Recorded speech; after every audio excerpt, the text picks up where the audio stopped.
nga kumu president jongka All Meghalaya School Teachers Association ngabu kajing dawai ke sarkar Meghalaya jungi kamtam education department pada juga Polri minister in charge jong education department jungi ba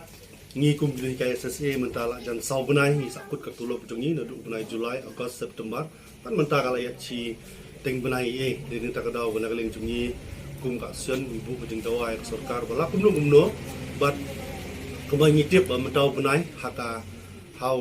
arpo tarik chaneng nadu arpo apply sau gede puja kacuti puja la ne kata puja kajing le kemen jungi perlok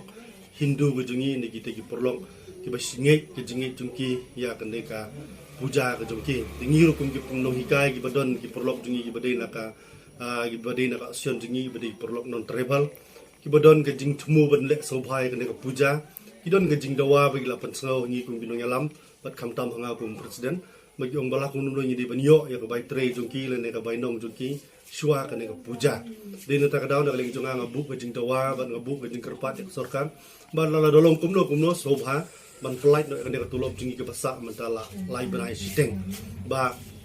ban flight no agi ni gisngi ba sawan menta bat shua kene ka jingle sobha dan ka jingle niam sobha jo kini perlok non tribal jungi ke basong basa apu bajala jungi pro koi mar ba kumbangi tip kene ro ka we ke jingle niam ke ba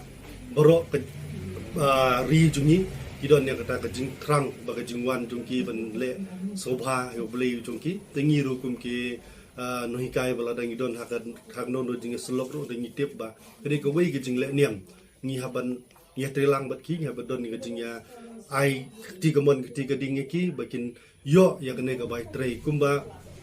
ngi ki nohikai ni judon kejing dawa balak dia tulop jingi bantawa shwa Christmas bat ki juyo ya kata tingi ru kerpat ba ya sarkar balak kumluon flight na kene tulop shwa kene ka puja kejing le niam puja jo perlok Hindu jingi te sai sin kada kerpat jor ya education department ba dia